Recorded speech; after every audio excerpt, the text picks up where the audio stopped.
Getting older used to mean slowing down, but our population now is aging and staying active. Right now, we have about 30 million people in our country that are over the age of 65. In 50 years, that number is expected to grow to over 80 million. So how can we get older and stay healthy and happy? This is no ordinary softball game. No 20-year-olds, no 30-year-olds, not even a 40-something can be found on this field. All these players are over 55. Woo! These older men have made a commitment to stay active. And although most of them are retired, they're not sitting around. According to Dr. George Exakelis, the director of the UC Davis Center for Healthy Aging, that alone may help them live longer. What we've found is that for healthy aging, 30% of it's genetic and 70% of it's behavioral. So over 2/3 of the things that you need to do to age healthfully are within your control. 1, 2, 3, and breathe. And the single most important one, he says, is exercising. 30 minutes of daily exercise significantly reduces the risk of heart disease, stroke, diabetes, and osteoporosis.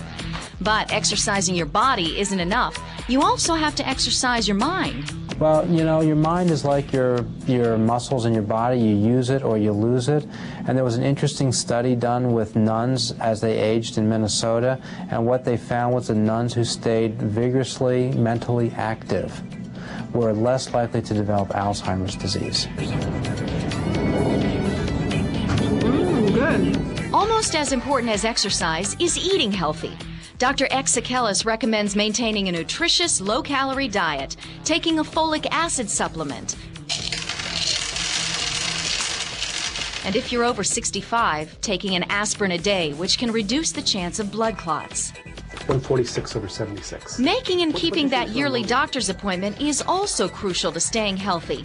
Checking blood pressure, screening for cancer, cutting out any smoking habits, and continuing regular immunizations like flu and pneumonia shots. These are simple ways that you and your doctor can partner together to sustain your health. Today, however, seniors are more likely to suffer from depression than from a physical disability. One of the big challenges that you have is to fend off the isolation and the depression that often comes along with isolation. One way to do that is to exercise with friends, to have social interactions with friends, and to do something that stimulates your mind with your friends. Oh boy, that's nice. These relationships provide important emotional support at a time when loneliness can become a real danger. In some cases, loneliness can lead to substance abuse. Alcohol in moderation seems to help, so your glass of red wine does seem to help with heart disease prevention. But if you tip over into substance abuse, that will shorten your life. And so it's important to guard against that. Getting older isn't always a bowl of cherries, but people who are optimistic about it have 19% less mortality than their pessimistic counterparts. So it does pay to think positively. You know, life throws everybody curveballs. People have heart attacks. People have strokes.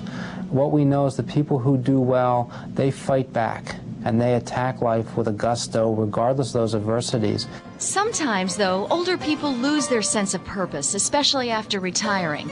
But Dr. Exakelis says that if you do something you love, something that gives meaning to your life, you'll live better, and maybe you'll even live longer. The real challenge is, what is it that excites you enough to get you out of bed in the morning? You know, think of your life as a tapestry that you've been painting. And when you turn 65, that tapestry is only 3/4 done. You have a whole 20 years of it to paint. And what do you want that tapestry to look like? What do you want the last 20 years to look like? And think about each day as another brushstroke in the painting of the tapestry that is your life. Now, if you want some proof of our aging population, check out the birthday card section in the stores and notice how many cards are there for people turning 90 or 100 or even 100 plus. With all the science and information available to us now, someday 65 will only be middle age. I'm Beth Ruyak. Thanks for joining us, and we'll see you next time here on Pulse.